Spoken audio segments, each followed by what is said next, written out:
originated from Cambodia, and during the Khmer Rouge and the genocide that took place, they fled to Thailand, where I was born in the Khao Yai camps and came here at the age of 1.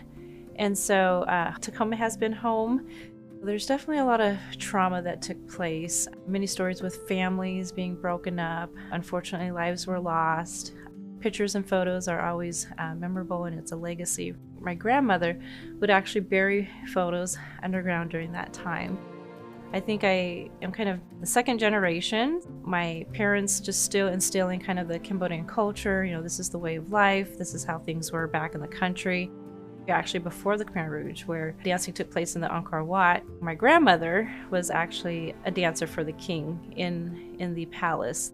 I think that there definitely is a purpose in believing in what you do and the work that you do. And I, definitely believe that my background has a strong connection to clients that I serve. For example, survivors having to flee and letting go of their life and their dreams that they had, their home maybe that they had, children or family dynamics, right?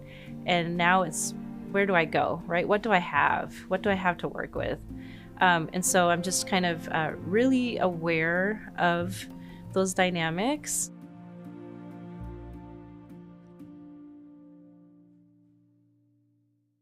What I thought was a complete life was nowhere near complete, but it is now. Learn about adopting a teen at adoptuskids.org.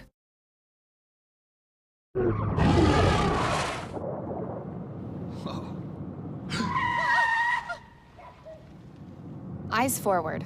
Don't drive distracted.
right. Good afternoon, everybody. Oh my gosh. Hold on. Call this meeting of the Pierce County Council Community Development and Environment Committee to order. Good afternoon. Let's see. The time is, what time is it? Officially 1:32. Will the clerk please call the roll? Yes. Councilmember Morrell. Here. Councilmember Kruger. Here. Councilmember Ayala. Here. Councilmember Yambe. Here. And Councilmember Denson. Here. You have 5 members present. Thank you, clerk. All right. I just wanted to continue these hearings consistent with Chair Denson, so I am going to welcome everybody to episode 2 of 2025 season. And I'm going to call, are there any objections to approving today's agenda as presented? Seeing no objection, the agenda is approved. All right, approval of minutes from February 3rd, 2025. We have the minutes to be approved. Are there any changes or corrections? All right, seeing none, the minutes are approved. All right, moving right along, we are going to call up the visiting cast member from the Peninsula Metropolitan Park District briefing, and I'm going to pass this up to committee staff to introduce the briefing. Thank you very much, Chair Yambe, and good afternoon, committee members. This afternoon, the committee is continuing to have some discussions with our partners in providing park and recreation services throughout the county. Councilwoman Denson had requested that we conduct a series of meetings with the various park districts in the first quarter of 2025 to understand better what the various districts are working on in terms of their capital programs, and look for opportunities to partner with the park districts as Pierce County moves forward in setting its budget priorities for fiscal year 26-27. And so with that, as you mentioned, we have the Peninsula Metropolitan Park District. Ali Busich is here, and she will start with an overview of the work that PennMet is doing out on the Gig Harbor Peninsula. Thank you.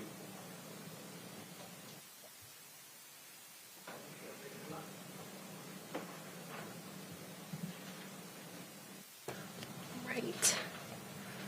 Thank you, council members. My name is Ali Busich. I'm the executive director of PennMet Parks. I really appreciate this opportunity to brief you today on PennMet Parks and some of our work. Thank you for this opportunity, and thank you for your partnership. Today, I am going to update you on PennMet Parks as an organization, on some strategic priorities that we're currently focused on, as well as a capital planning and project update. We can go to the next slide. Next slide, thank you. PennMet Parks is a metropolitan park district. We were formed 21 years ago, so we are a relatively young district. Our district boundaries span approximately 50 square miles in unincorporated Pierce County on the Gig Harbor Peninsula, and within those boundaries, we manage 22 parks and properties ranging from Maplewood in the north to the Fox Island Fishing Pier in the south, the southern tip of Fox Island. Next slide. Today, PennMet Parks serves a population of approximately 40,000 Pierce County residents within these boundaries. We're governed by a board of park commissioners that are elected to serve staggered 6-year terms. Approximately 55 full-time equivalent staff together deliver parks and recreation services for our community. And we manage about 650 acres of diverse public parks and open spaces. These include spaces like trails, beaches, forests, dog parks, playgrounds, fields, athletic courts, and much more. We provide hundreds of community programs every year for everyone, regardless of age or ability. Next slide. Here in Pierce County, we are surrounded by abundant natural beauty, and PennMet Parks is no exception. Next slide. These parks within our district are remarkable, and we are charged with stewarding them so they are available not just for us, but for the generations that come after us. Next slide. Our mission-led programming includes Programs for youth, next slide, senior programs, youth programs, special events, adaptive and specialized recreation programs, next slide please, and a 4-season youth recreational sports league that emphasizes whole child development, citizenship, and teamwork over winning the game. These programs bring friends, neighbors, and strangers together to strengthen and build our community. In 2025, PennMet Parks general fund revenue is budgeted at approximately $10 million. This is an annual budget. This figure doesn't include enterprise fund revenue of approximately $1.8 million. This is comprised primarily of user fees. As is typical for a metropolitan park district, we are heavily dependent on levy funding, and this year that will comprise about 85% of our general fund revenue. Other major revenue sources include park impact fees, real estate excise tax, and sales tax. We balance limited financial resources to advance our community's priorities for parks and recreation services. And this year, 93% of operating expenses will be invested directly into service delivery. We are a public agency, and we are incredibly strategic. Our mission is simple yet powerful. We enhance the quality of life by providing parks and recreation opportunities for our community. Everything we do, from day-to-day operations to major projects, is done intentionally to advance this mission. Our vision is to be a leader in promoting health and well-being in a thriving community. 2 primary long-range plans guide our work on both the micro and macro levels. The first is the district's 2023 to 2027 strategic plan. This plan not only cements our mission, vision, and values, but creates a 5-year framework that guides PennMet Parks to act with a laser focus on enhancing the quality of life in our community through parks and recreation. The 2023 Parks, Recreation, and Open Space Plan, or PROS plan, is the second document that plays a principal role in guiding and defining our work. The PROS plan serves as a physical manifestation of the district's strategic plan and provides tangible and actionable recommendations for parks and recreation services. Like the strategic plan, the PROS plan was developed with significant community engagement, including a statistically valid survey that is accurate within 6%. Neither of these plans sit on a shelf. They are both operationalized, they are integrated with our daily work and guide our decisions both large and small so that we can effectively advance our community's priorities. To bring the strategic plan and the PROS plan into a sharper focus, I'm going to pull out and highlight just a few of the district's current priorities, beginning with developing and strengthening partnerships. We are focused on working together to efficiently fill gaps in services while avoiding duplication. Like many areas of the county, PennMet Parks is primarily rural. This can create geographic barriers to accessing recreation opportunities. Many of the district's 22 parks and properties are underdeveloped or outright undeveloped. PennMet Parks' capital plan strategically prioritizes physical improvements to provide recreation amenities in these locations, to provide more access to parks and recreation in the areas that need it the most. We believe that everyone should have access to clean and safe parks and exceptional recreation programming, and we are focused on identifying and mitigating barriers to access. One of those barriers is financial. 2 years ago, PennMet Parks reimagined its financial assistance program, expanded eligibility, and streamlined the application process. As a result, in 2024, we saw financial assistance utilization increase by 69%, underscoring the need for this type of service. We know there's more work to be done, and you can expect fresh programs and campaigns designed to create more accessibility, reduce stigmas, and build confidence in information sharing this year. As I mentioned, we are a relatively young district, and we are evolving along with our community to meet its needs, its changing needs. One of those is for high-quality recreation programming for all ages and all abilities. As a result, we are continuing to build our recreation programming. What began with 500 enrollments in 2010 is now 20,000 annual enrollments. Post-COVID, we've seen triple-digit increases service increases in key areas like programs for teens, for seniors, and special populations, as well as community events. We expect that demand to continue this year and anticipate a total service delivery of almost 170,000 participant hours. Finally, as a metropolitan park district that is dependent on levy funding, we are focused on diversifying revenue through grants, sponsorships, and other sources in order to leverage local funds into system enhancements. Next slide, please. With that, into capital projects. Next slide, please. Our community has entrusted PennMet Parks with caring for its assets. This is a responsibility that we take very seriously. We have implemented a robust capital improvement plan designed to maintain and improve these physical spaces so they're preserved for the future and into the future. Last year, the Park District invested almost $20 million into 14 capital projects. I'm going to share a few highlights with you before moving into current and future projects. That is a few highlights of recently completed projects. In front of you on the screen is the new synthetic turf field at Zamel Homestead Park. This was replaced in 2022. Through careful project management, savings allowed us to use state-of-the-art materials to increase the playability and safety of this very well-used asset. Next slide. Also in 2022, we completed the restoration of the historic Arletta Schoolhouse and reopened it to the public. And last year, PennMet Parks completed the renovation of another community treasure, Rosedale Hall. This year, we will complete the PennMet Parks Recreation Center, a brand new 65,000 square foot indoor recreation facility that will transform the services that we provide for our community. Located just west of the Narrows Bridge, the Recreation Center is a centerpiece of a 17-acre comprehensive recreation campus. As part of this project, as can be viewed on the left side of the slide, the Cushman Trail is extended from its current southern terminus to 24th Street Northwest, which is the overpass, the freeway overpass just past the Narrows Bridge. This is a key 0.4-mile extension that brings the trail very, very close to connecting with the Scott Pearson Trail and the regional trail system beyond.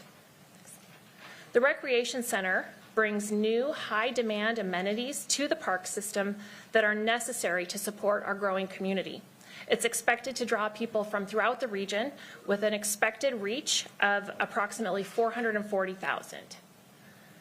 Construction began in 2023 and will be complete this year. Interior features include an indoor turf arena. This photo was taken last week. You can see that the turf is installed. The space is nearly complete. Next slide.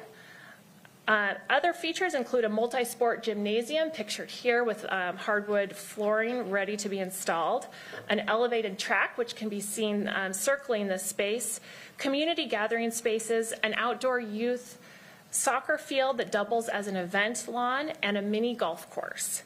The total project cost is $31.6 million.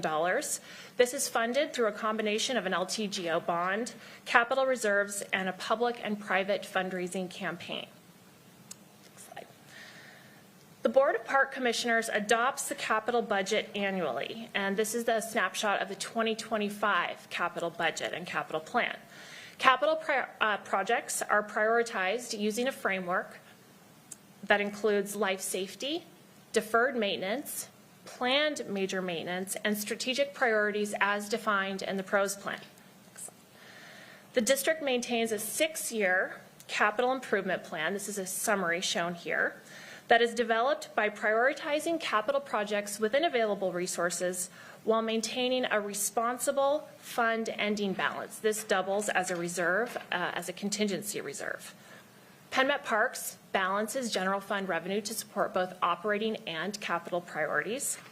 Other sources of capital funding include grant and fundraise dollars, as well as projected REIT and park impact fees. Next slide. So to hone into the 6-year capital plan in just a little bit more detail, some of the priorities over the next 6 years include park and accessibility improvements at 3 waterfront parks. We know that water access is a high priority for our community. Phase 1 of the future Peninsula Gardens Park, turning a publicly owned asset into a publicly accessible park. Investing in major maintenance that is necessary to sustain the life of public assets, building strategic reserve funds to support potential future acquisitions, including potential unidentified conservation priorities and positioning PennMet Parks to be able to react to those in a nimble way and in partnership. Creating safe pedestrian access to parks and improving the future Maplewood Park. This is another unimproved park location. Many of these projects create new recreational amenities, create new public parks at publicly owned properties that are currently largely inaccessible, and creating more inclusive and accessible spaces to build system capacity. Each of these projects benefits our shared constituency as well as our broader community and creates potential partnership opportunities. We have reflected potential funding support through REIT and impact fees here. And as I mentioned, partnerships are a strategic priority of the Park District, and we look forward to collaboration opportunities. Thank you very much for your time today, for this opportunity to provide you with a briefing. I'm more than happy to take questions. Oops. Thank you. Thanks, Executive Director Pliesich. Any comments or questions from my fellow committee members? All right. So, Committee Member Ayala. Oop. Thank you, Chair. Just a couple of questions, and thank you so much for joining us today and sharing a bit more. I'm curious about when you did your budget overview, you talked about a 1.1 million. Was that enterprise that was not reflected on the pie chart? $1.8 million in enterprise revenue is not reflected on the pie chart. And can you share just a little bit about the enterprise that? Absolutely. PennMet Parks has two enterprise funds. One is the Recreation Enterprise Fund. That's primarily for recreation programs. The budgeted revenue in 2025 is approximately $1.3 million in user fees. As a whole, our recreation programs do not cost recover at 100%, and so they are supported through the general fund. The second enterprise fund is the Facility Enterprise Fund, and that is reflective of community use of facilities, facility rentals, as well as community use of drop-in spaces, and that is approximately $500,000 budgeted revenue in 2025. Got it. Thank you. And then my second question, I mean, you have a very challenging task of serving the community considering the geographic disbursement. Are there any particular organizations or other entities that you feel can help enhance or support the work and effort of PennMet Park in just the access to people? In terms of geographic access? Mm-hmm. Thank you, Council Member. Yes, partnerships are a key way that we must rely on to deliver services in this community. A recent example is in 2024, PennMet Parks entered into a formal partnership agreement with the Peninsula School District. It's a shared use of facilities agreement that has allowed us to program recreation at schoolyards. In 2024, we introduced a new mobile recreation program providing free drop-in recreation access at schoolyards. That's one example, but we know that with neighboring agencies, with organizations within our community, that partnerships are a very important way to deliver services. Thank you so much. Appreciate it. All right, next we have Committee Member Morrell. Then we're going to go online to Committee Member Denson. So, Committee Member Morrell, you're up. Chair, my question is to follow up on Committee Member Ayala's question pertaining to partnerships. You mentioned the Peninsula School District. You have Girls and Boys Club. Do you have YMCA out in your area? How do you partner with them? We are a formal partner with the Tom Taylor Family YMCA located in Gig Harbor. We have partnered through supporting the construction of part of the YMCA and providing that recreational facility for our community, as well as through guiding programs and collaboration. There are a number of both public and and nonprofit organizations that represent partnership opportunities. That's one of our strategic priorities, is to continue developing those, to look for opportunities to deliver services more efficiently. Okay. And then looking at Pierce County parks, we diversed or whatever we called it, got rid of all of our park property out in that area. Do we still have property out there? Not in the Peninsula Metropolitan Park District boundaries that I am aware of. Okay, so we've gotten rid of those. Okay, good. The other one is budget questions. You mentioned your property tax levy is 80%. How long is that in place, and do you know the dollar amount as far as 50 cents, $1.50, whatever it is?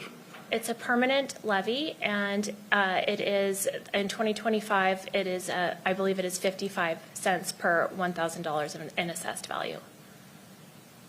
Okay. So are you considered a junior taxing district? We are a junior taxing district. Okay. So you have limits to what you can levy? Okay. Yes, the statutory limit is 75 cents per thousand. But then if you did ratchet it up 75, you'd be in competition with fire districts, other districts that have junior taxing, because you can only tax so much.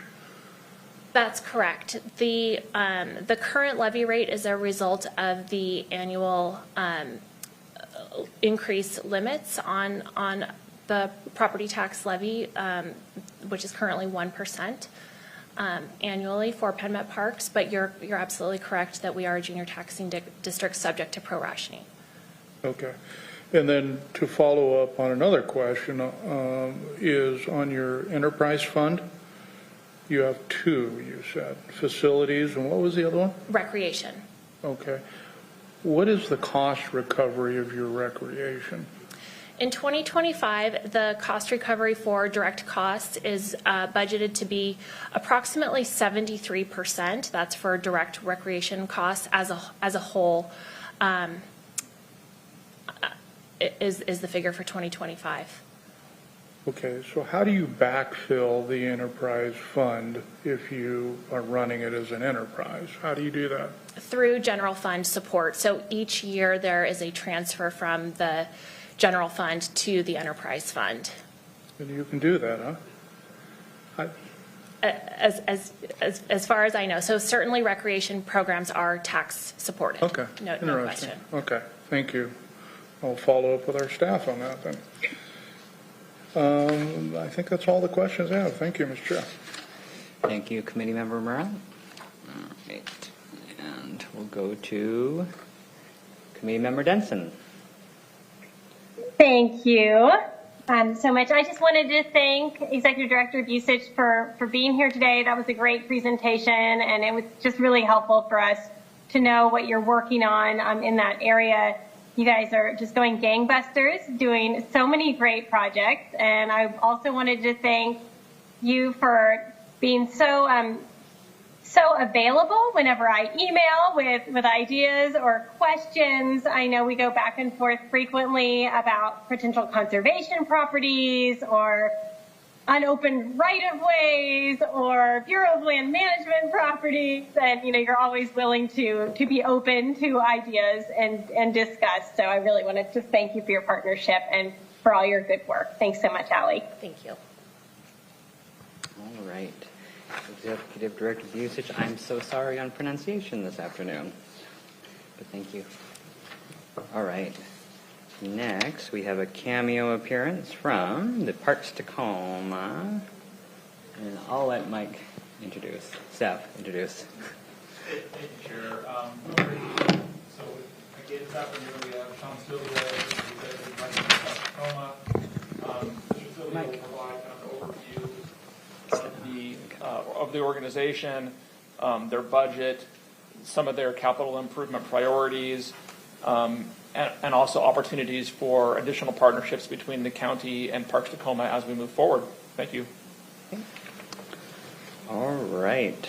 Executive Director Silva, you can take it away. Yes, council members, again, thank you for the opportunity to kind of talk to you a little bit and to overview about Parks Tacoma. Again, Sean Sylvia, the Executive Director. Similar, you're going to highlight really some information about the district, do an overview, highlight our capital programs, and then those partnership opportunities. Next slide, please. First, we are the first park district, special district in the state of Washington, established in 1907. We have updated our brand from Metro Parks Tacoma to Parks Tacoma. And I will say that I was brought here to actually change the original logo 25 years ago in the brand. So it's great to still sit in the seat and to be able to update it and do a refresh to Parks Tacoma.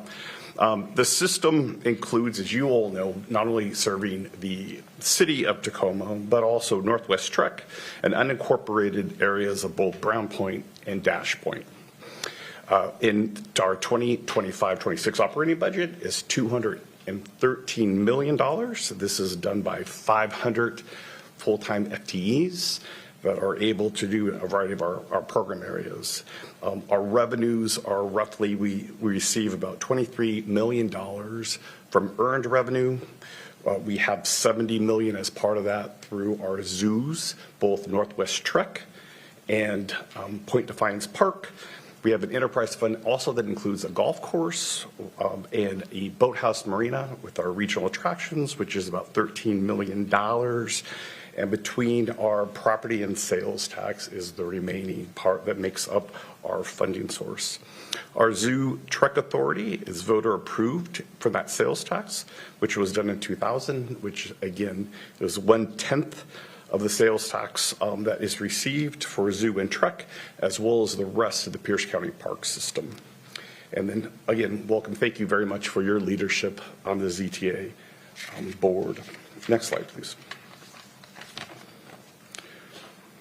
Our capital improvement program, we are really fortunate that we're coming to the final stage of our capital program, which was a 2014 voter approved park initiative of both zoo and parks.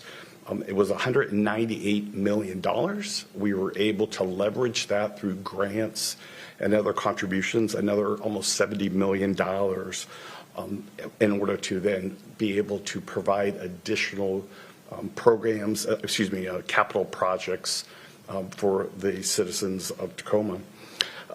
There's 145 projects total complete to date. We're in the final focus of our community and neighborhood parks portion, and this will be completed in 2027. And this is about $40 million of the remaining projects that we're looking at. Part of our planning we're planning for a potential of a new bond, and we're looking at potentially in 2026.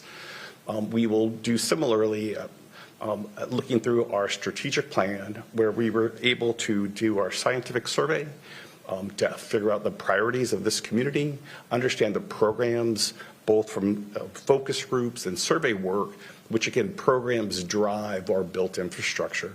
And the types of programs we have, we are able to look at, are there any gaps in services? What are the citizens asking for? And that makes up our comprehensive program of both what we're currently doing as well as the potential that we would be bringing in front of the citizens, again, asking of what their desires are. And this was all through a recent strategic plan that was just recently adopted from the board. Next slide.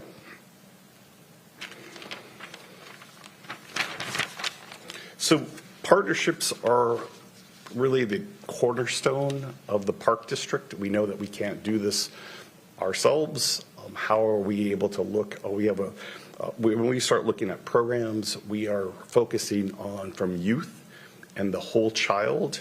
This is a partnership that we have with the school district that really looks at how do we have both wraparound services for the students that are through our system as a whole. And we also know that there's 3 categories of the whole child. What are the actual school districts able to do when the students are in their care from 8 to 3. We also have a responsibility as a community, and that's a third of the time that they are in community, and we look at how are we providing services for students. And then the other third of the time are how are we having the families be able to have the skills and the resources around them. So as we're looking at providing programs in after-school care for the whole child, it's really the community aspect of what we're able to do to provide those types of services.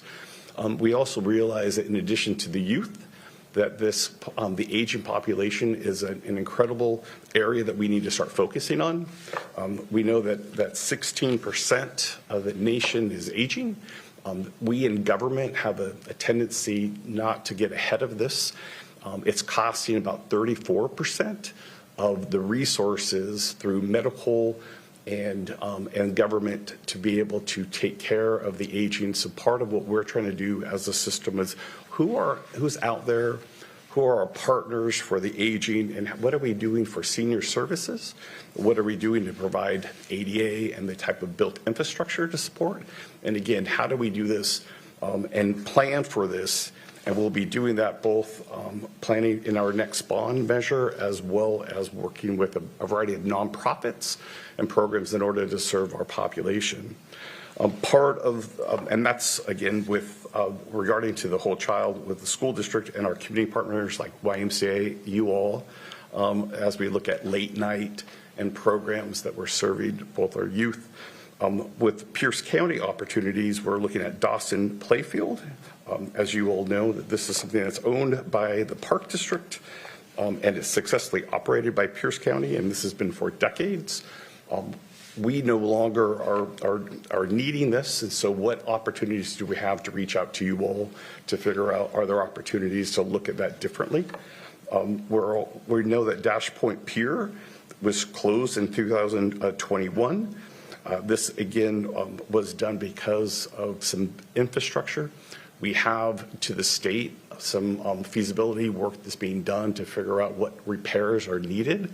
And again, how are we then coming together to identify the need for construction? Been working for years regarding special recreation and this alliance of how to serve adults with disabilities. In the past, we were expecting the individuals to come to where the program. This alliance allows us, in partnership with Pierce County, to take the program into cities to be closer where the participant is.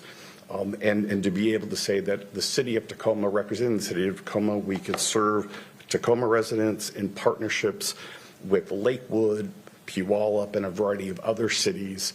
With the umbrella of Pierce County, we're able then to come back and be able to serve individuals with disabilities in the communities that they live. Opportunities to also look at how are we providing clubs within our after-school program of Club B, and beyond the bell, so that we're able to go into special education classes to do integrated programs for children with disabilities. We have some opportunities there, and again, to look at that model not only in Tacoma but in the county at large. The work that in partnership that we've done with PASTA grants, looking at youth development and a variety of violence prevention programs that we've launched 2 years ago.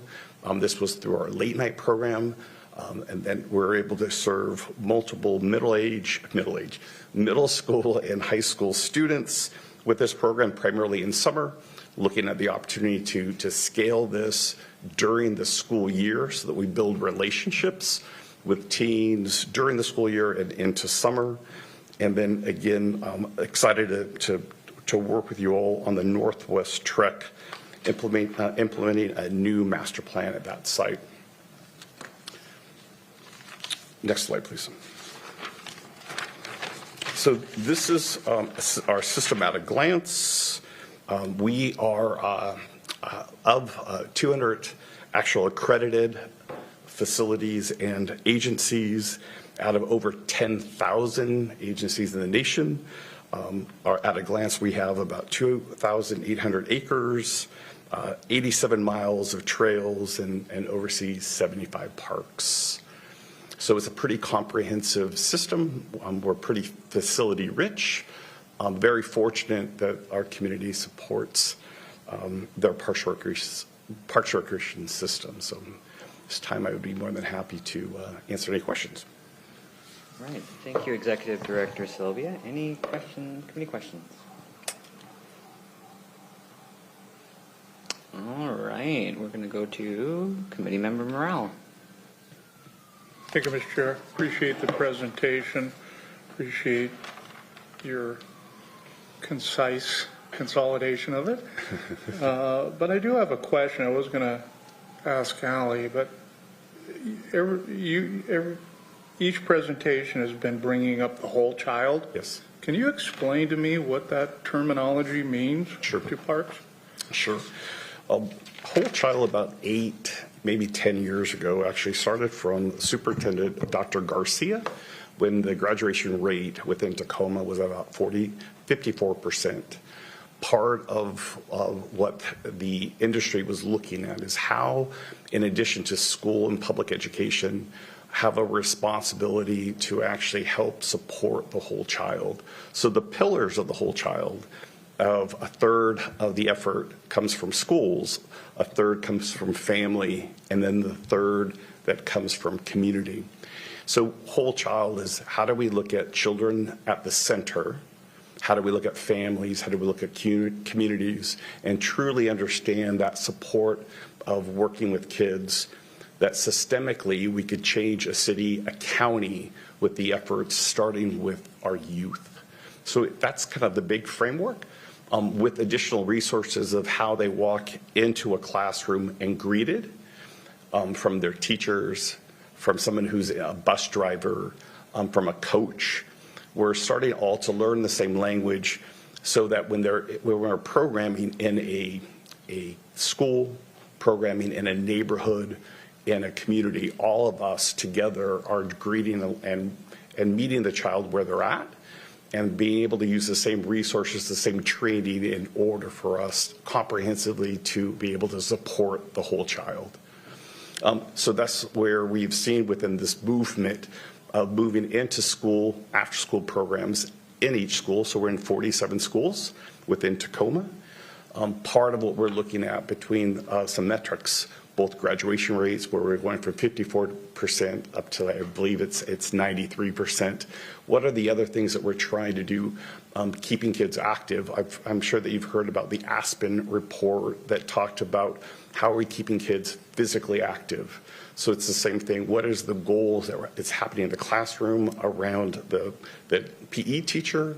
How does it come over into our skills and drills and after school clubs? How does that connect to the work that we're doing in sports leagues?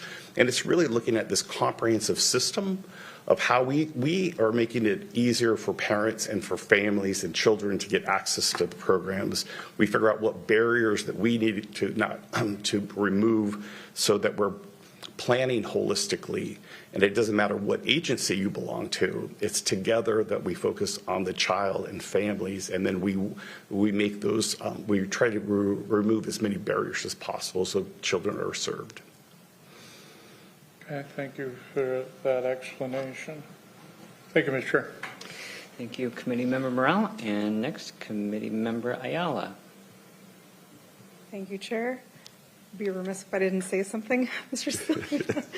I'm curious, just this morning, we had a presentation from our legislative liaison to the state, and I'm curious from the Parks District perspective, are there any bills or just some highlights that you think that the county, if it's not on our tracking list, that we should be tracking, or anything that you just want to make sure that we're aware of? Sure. I think that one of the components that we're trying to look at is really where part of why the whole child became the center of some of the work post-COVID is when we did both a scientific survey as well as a survey work of the number one thing that families were looking for was that of affordable childcare. And part of what we were trying to figure out again is how do we leverage, instead of overtaxing or trying to come up and duplicate some of the work, what opportunities could we leverage with existing resources and what's happening both at the local level as well as the state. And part of what we're trying to do is really focus on childcare, how we're showing up with who could be licensed, how public sector could be licensed, as well as in partnership with nonprofits. How do you make some of the rules easier and consistent? This child that's at school at 9 o'clock in the morning till 3 is the same child then at 3:30 when we take over the school, but our rules were different. So there was a variety of things that we were trying to say, how do we align with what type of rules they are to take care of children.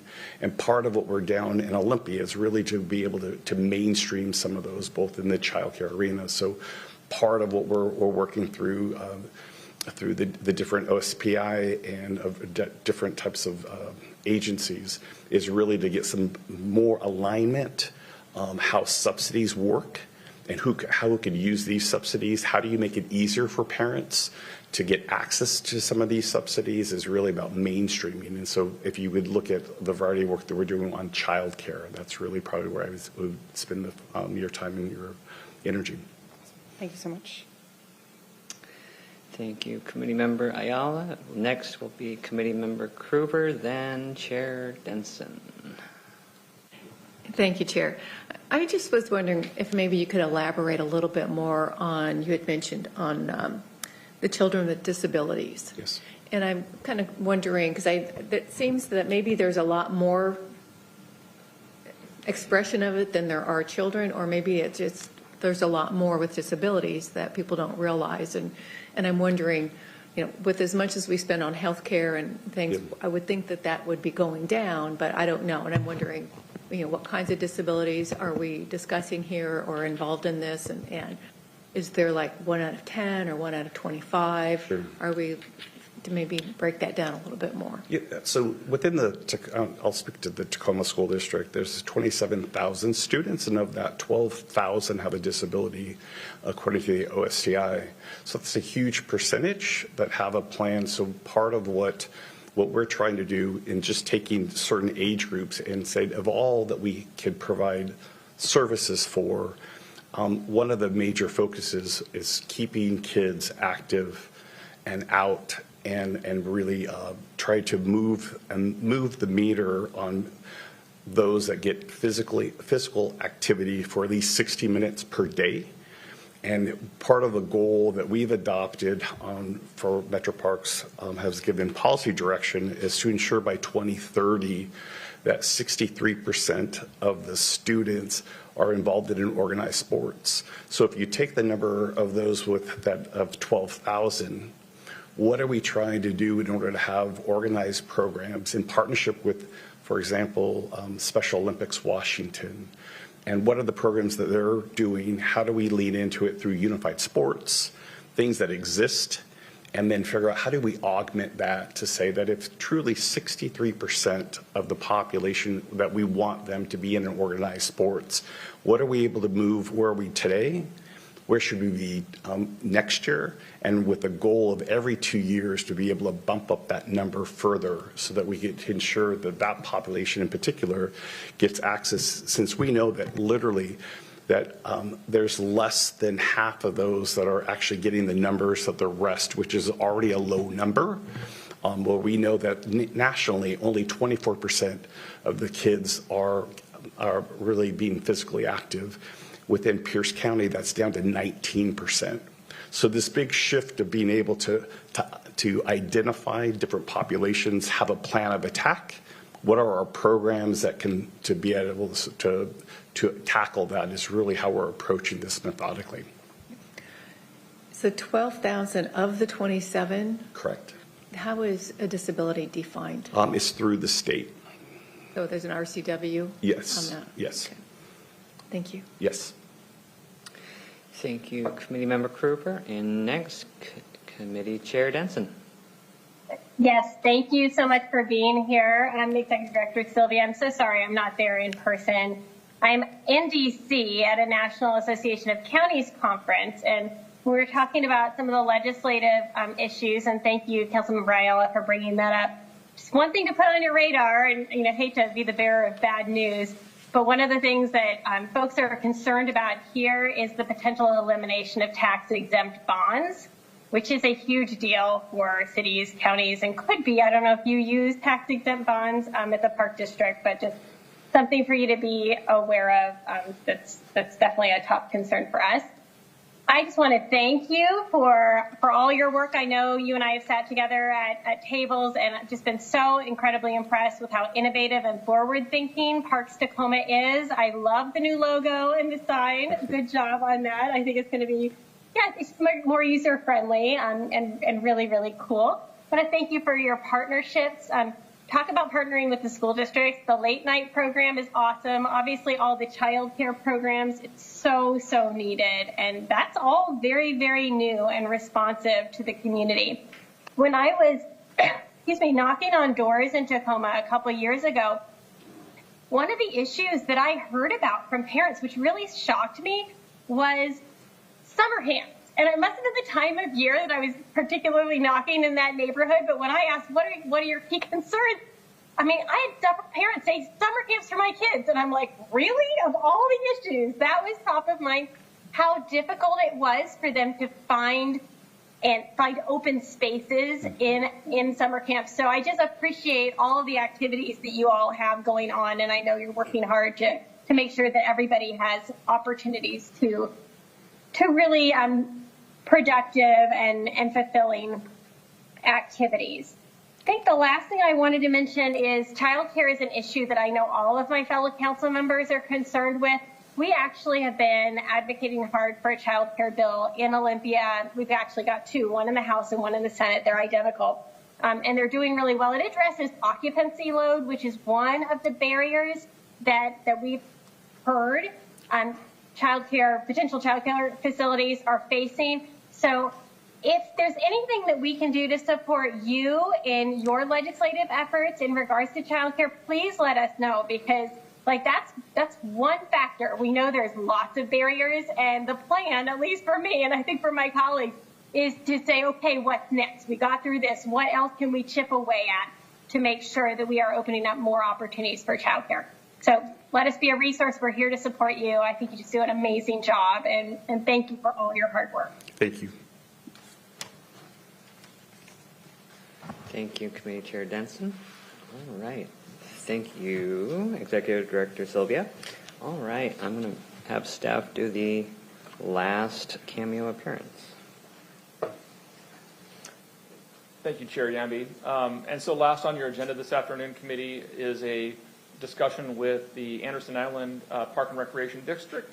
We have Rick Anderson, Beleen Snyder, and Lane Sample on the Zoom call. And I'm not sure who's going to kick it off. I don't know if Rick's going to start and turn it over to his colleagues, but we're looking for an active conversation with the folks from Anderson Island. Thank you. Hey there. We really appreciate the opportunity. My name is Beleen Schneider, and I am the chair of the board. It's really inspirational to see what PennMet and Parks Tacoma are doing. I have a little bit of envy. We operate at a much, much, much smaller scale. I don't know how much everyone knows about our setup. So I'll share a little bit of that. And then kind of move into where we think we could use some help. We formed our Park and Recreation District in 1968. So we are going on 57 years old. And it was formed to preserve the old schoolhouse and begin to kind of gather some public lands under an umbrella that we could call our own.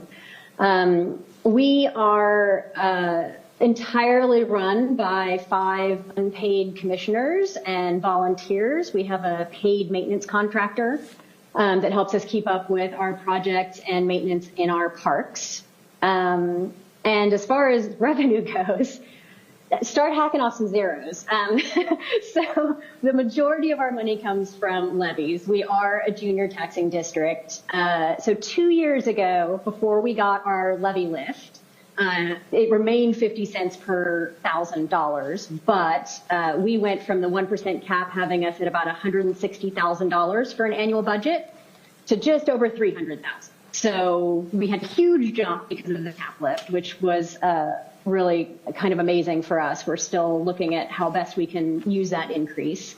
And that accounts for about 90%, 87% of where our funds come from. Through the years, we've gotten grants and donations and volunteer labor to help us fill in the gaps.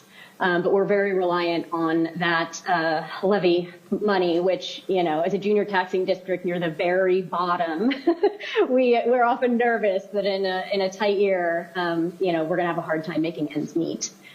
So with no staff and 5 commissioners and all volunteers, our Parks District has about 600 acres of land.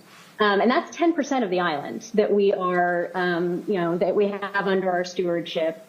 We have 10 parks, 9 of them have trails and access for the public. It's about 10 miles of trails across all the parks, and 2 buildings that are also under our umbrella. And I'll give you a little bit of a highlight of some of the holdings that we have. Wide Awake Hollow is where the old schoolhouse is, and that is the first property that was in the Parks District. It's the oldest one-room schoolhouse in the county, and it's in the National Register of Historic Places. We have for quite a while had it leased to a nonprofit that offers a gym and recreation opportunities in that building for Islanders. So we've very much been using what for a long time has been our only building asset to serve the community and give them a space to do recreation activities under a nonprofit partnership umbrella. Adjacent to that property, there's our Schoolhouse Creek, which historically has had huge salmon runs. We have stories of kids going after school and, catching the salmon on their way home and giving it to the family for dinner.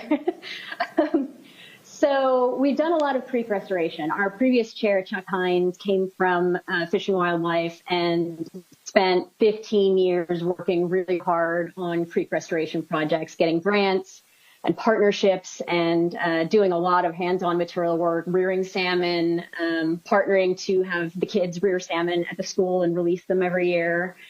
And this year, it was kind of a bumper crop for salmon, but we had hundreds of coho salmon returning this year up the creek. We used to see maybe 1 or 2 when we dropped by, and every time I visited, we had 5 or 6 headed upstream for about 6 weeks. It was amazing. So seeing, the benefits of that have really been enjoyable. That property also has a tennis court and pickleball court and basketball court associated with it. So it's a nice gathering spot for the community. Our one elementary school on the island is actually, they lease about the front half of one of our bigger parcels, Jane Cammon Park, for the school. So there we have a play field with a ball field, playground, all of the good stuff for the kids to be able to have their outside time. And they have an outdoor learning center that we partnered with the school to help develop. And they've actually been recognized at the state level for the work that they do there and how innovative and progressive it is for them to be able to have regular school lessons out in nature, making the most of being basically on park property. Then we've got what I would consider sort of our 2 wildlife sanctuary parks that are both waterfront. Jacobs Point, we acquired over many grants and many years to get up to 82 upland and tideland acres with about half a mile of beach. It's also an area that has various archaeological importance. The Jacobs Homestead can still be seen there, and we've got a historical brickyard that we've slowly been uncovering and putting some signage up on. That is an incredible opportunity for more archaeological work. We just need more partners to help us dig in and literally dig in and start working on that. Marine Park is the other one, and it's got a beautiful lagoon and a spit with a bridge. We partner with Washington Water Trails and allow them to have a campsite there that people can kayak into. You're not allowed to park and hike in or any of that. But if you come by personal watercraft, you can make a reservation to camp there on the beach. And they say it's their most popular campsite. It's a little slice of heaven. And then we've got our old swimming hole, which is amazing, but it's also our biggest trouble point. It's 5 acres, 200 feet of shoreline on one of our 2 lakes. There's volleyball and water slides and a kids area where lots of island kids have learned how to swim for the first time. We're struggling with it because overcrowding and rules violations are becoming more and more prevalent.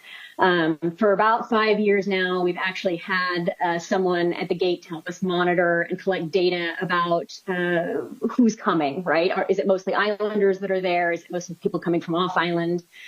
And that number has been steadily ticking up. We're at this point about 75% of the people who visit the swimming hole do not live on the island. So it's become quite the attraction for non-islanders because it really does kind of have that 1950s vibe. It's a little bit of old school. Wildlife Park has wetlands, trails, has a really popular dog park. And then our newest acquisition, we're referring to as the Guthrie Center. It's an old Lutheran church. A lot of the work that we do to expand our holdings and offer things to the community are really the product of patience and finding the right opportunities and making for us once they appear. So I think the Guthrie Center is a beautiful example of it. We had been talking with the Lutheran Church for probably 10 years about the possibility of taking over that building and leasing back to them the bottom floor for their services for as long as they wanted to. They've got an entire upper floor in that building that could be turned into an amazing community space. And so we've been looking forward to that opportunity. In 2024, we finally made that happen. And we also were the recipient of a grant at the state level from the Department of Commerce for a community project, and that was $250,000 to acquire the property and do the renovations to turn it into a community space. It means that the first time we're going to have a Parks District office and a mailing address that isn't one of the commissioner's addresses. We're also probably going to have the gym facilities move into that building so that they've got more space to expand their opportunities, and they're already talking about adding more classes that people who are not members of the fitness center are going to be able to pay for and attend as well. So widening programs for the community. It's you've seen so far is that to make our very tiny budgets work, the majority of where we try to put our energy is where we can get the most bang for buck. And what that really ends up being for us is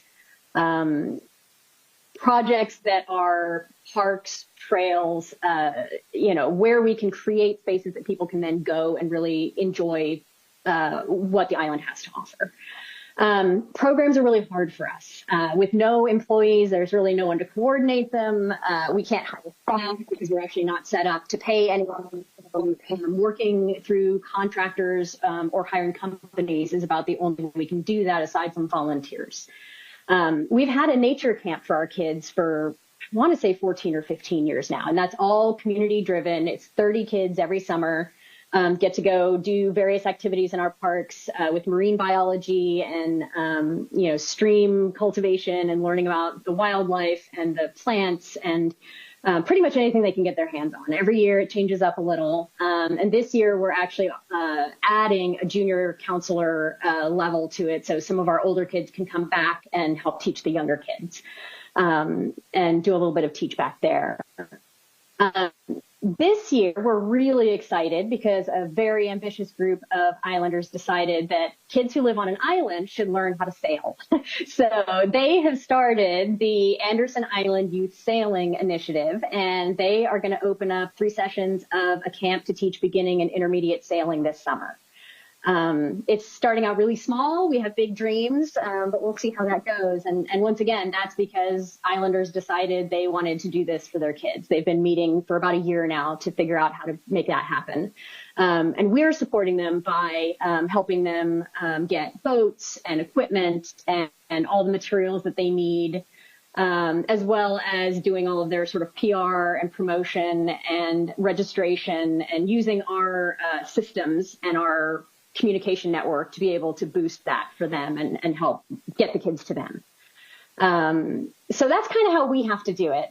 We were really fortunate in 2021. The state, well, federal government, and then down to the state, offered what they referred to as a SEEK grant, and our chair at the time put in for it, and we wound up with $30,000 to create programs for our island kids that summer.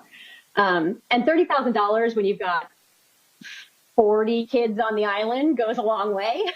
We knew we couldn't do all the programming, so we invested a lot of energy in creating partnerships, Point Defiance, Northwest Trek, Lakewood Theater, Vashon's, Camp South, a whole bunch of other ones. We partnered and offered about 8 or 10 different activity/camp opportunities for our kids. And then we registered them and passed that money through to those organizations, basically getting them free camp sessions and free recreation activities all summer long. It was exhausting, but worth every bit of it. I felt like Santa Claus every day as we were making that happen. But it also showed us the limitations of what we can and can't do, and we can't sustain that level of programming without more volunteer support and whatnot. So we learned a lot of lessons, and I'd like to put them to work to be able to expand things in the future. But it's going to rely really heavily on partnerships to be able to get that.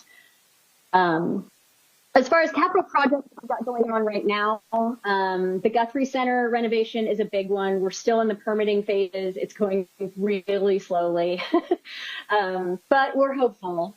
We'd like to see that wrap up in 2027, and get off to a great start with the gym relocated and more recreation programs for the community and office and headquarters for us.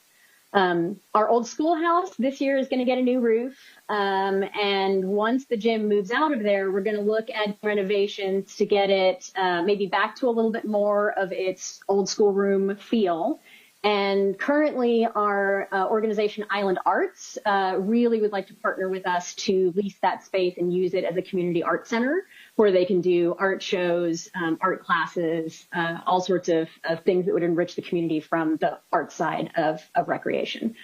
And they're really excited about it. It's a beautiful partnership opportunity to add one more layer of being able to give things to the community. And then we've got a big track upgrade at the school. So our kids run every day on a gravel track where they come back in pretty muddy because it's degraded a lot.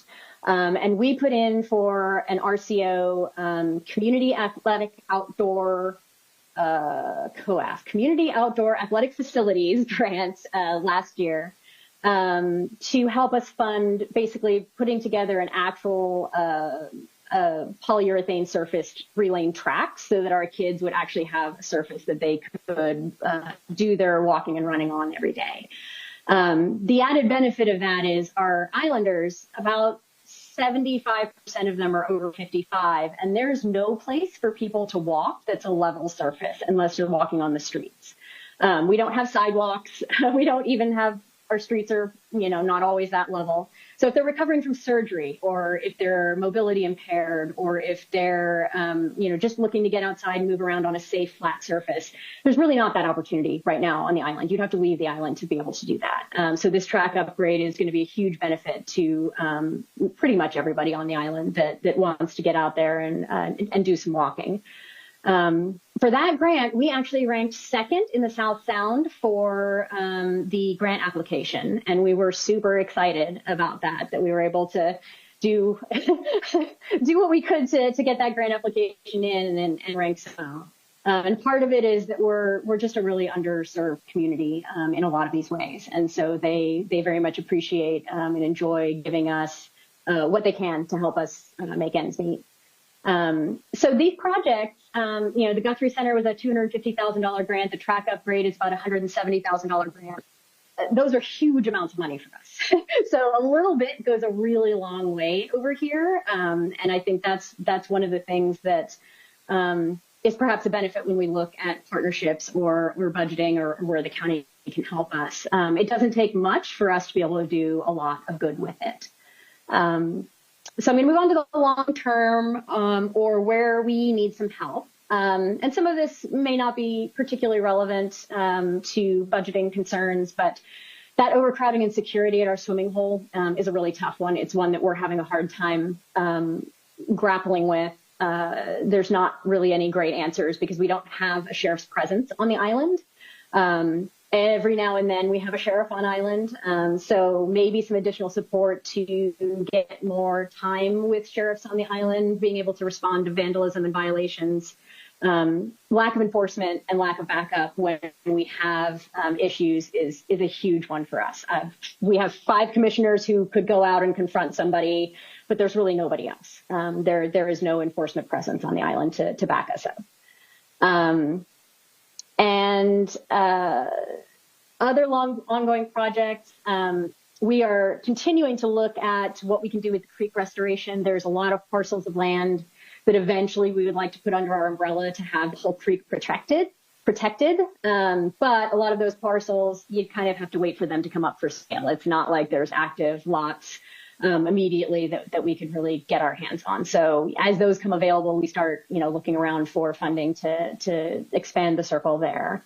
I'd love to see us do more with native plant and wildlife education, just on the signage way in our parks. I think we've got an amazing multitude of wildlife. We've got, I think, out of the 350 species of birds in Puget Trough region, we've got 310-ish that have been identified on the island. We have so much diversity. We have so much wildlife.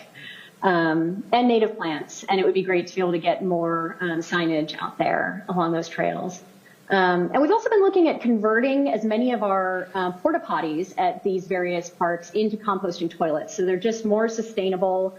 They take care of themselves better. We've got one composting toilet at Jacobs Point about halfway into the trail system where it's really inaccessible, and it's just beautiful. It keeps doing what it's doing. It's clean, it's pleasant, it's a really good size. So we're looking to do the same thing at Andy's Marine Park and at least 2 or 3 other parks where it would just be great to get away from porta potties. Andy's Marine Park, the porta potties are up on a bluff that's down a dirt road, so the only way those porta potties can be cleaned is if our maintenance crew loads them onto the UTV and drives them out to the street so they can get serviced by Honey Bucket. It's a thing everybody could be done with and be super happy to never have to do again. That's about all I've got for you. It's pretty much us in a nutshell. I don't know that I've got a good sense of how Pierce County could support us. It's not really something that I have a lot of experience with. So some of my question back to you is, what could we do together? I don't know that we've really had a whole lot of partnering on projects out here. All right. Thank you, Commissioner Schneider. Let's see. Any questions from us or comments? Oh, I'm going to go straight to Chair Denson. Thank you. Thank you so much for being here. As the other 2 park districts were talking, I was like, oh man, we should have had Anderson Island go first. This is going to But I have to say, as impressive as they are, and they are, I mean, they're all different. I'm super impressed with you guys too. And what you get done with volunteers, and I'm sure the other park districts are impressed as well. It's really, really amazing what you're doing with your 5-member volunteer board and what's clearly a very active resident population that cares about parks and cares about the community. So that's great. Just a couple of comments. I definitely have heard quite a bit about Schoolhouse Creek. I'm involved in a bunch of different environmental organizations that touch on this area. So that project I know I've heard about in probably different grants that maybe you guys have gotten for some of that restoration. So thank you for leading that. And that's probably one way that the county might be able to help with future projects. I'm sure you're aware of our Conservation Futures program. So if those properties come up, like you mentioned, that you're interested in purchasing, that's an awesome program that we can conserve thousands and thousands of acres. because you do have some historic properties. We have our historic, what's it called, landmarks and historic preservation program, or vice versa. So that comes up every year, and that might be helpful not only for capital purposes, but if you need to be doing some documentation or record preservation. There's two different kind of parts of that grant. And I know that Council Chair Hitchin represents your area, so she probably has other ideas for ways that we can be supportive of you. You mentioned sheriff presence. That is a toughie. That is just tough in our rural areas. I deal with the same types of things out on the KP in my area with the Peninsula Detachment. You know, we have 2 deputies, and we've got everywhere from the Fox Island Bridge and, you know, Gig Harbor all the way out to Long Branch. And it's just, that's part of being part of the county. It's a challenge, but we hear you, and we are working hard, and the Sheriff Department is working hard on increasing the numbers of deputies, which will help. When we have more deputies, then again, it's up to our independently elected sheriff, but you know, he's said that he wants to deploy more support to our rural detachments. And I would encourage you to talk directly with him about that, because he's the one that makes those decisions about where the sheriffs go. Love the composting toilet idea. That is brilliant. I think that's all I had to say. I've just been super impressed with what you guys are doing, and I want to thank you so much for your service, because I know this is hard work, and I'm sure it's a full-time job for most, if not all of you. So thank you so much. Some days. Thank you. Just imagine. Thank you, Chair Denson, and I'm going to go to Committee Member Morrell. Thank you, Mr. Chair. I don't quite have the energy of the previous speaker, but I had a question pertaining to how many kids live full-time on the island? When we were doing Seek, it was about 50 kids. A chunk of them are homeschooled. Most of them are in the Stillhookham School District. Our preschool through 3rd grade is on the school on the island, and 4th and 5th go off to Salters Elementary School, and then middle school and high school are off island. Okay, so about 50 kids. How many full-time residents are on the island now? It's about 1,200 year-round. In the summer, we swell to about 5,000 for the summer months, because all of the vacation homes that used to get used occasionally are now Airbnbs and full all summer. So it's population dynamics in the summer from being, you know, busier to being tough from a crowd situation. Catching the ferry over is harder. Leaving to run errands is harder. You know, and there's not really businesses on the island. There's very few. We've got a couple of restaurants and a cafe. We've got a general store, but there's not a lot of places for the public to go. The parks are the vast majority of where people would end up when they.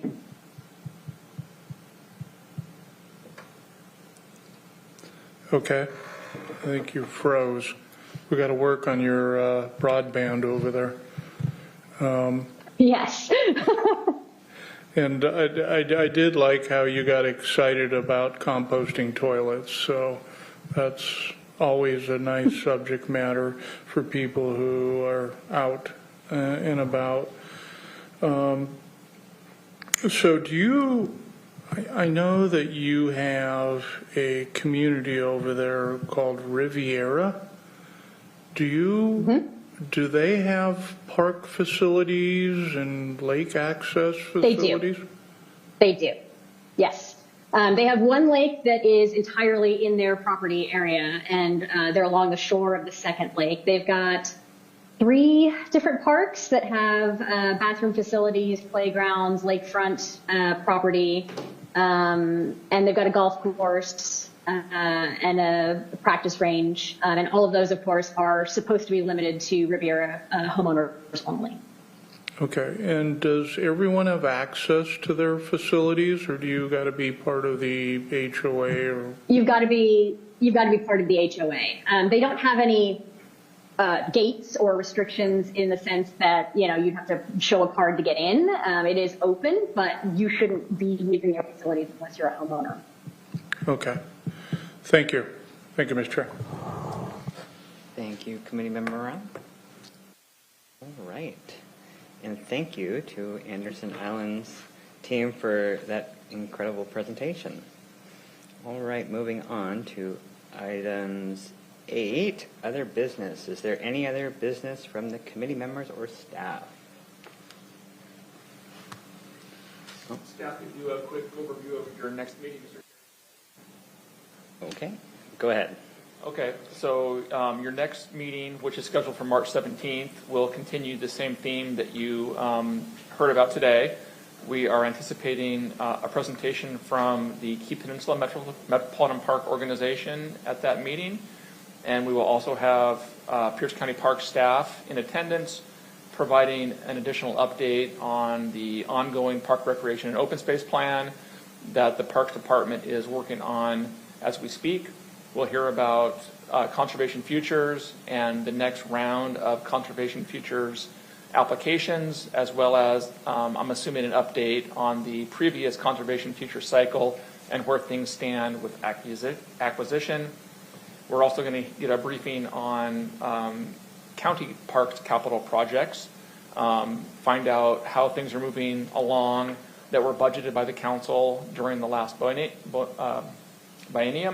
And then finally, we'll get an update on the parks capital maintenance program and see where things stand related to our ongoing deferred maintenance at county parks. So that is all coming before you in 2 weeks on March 17th.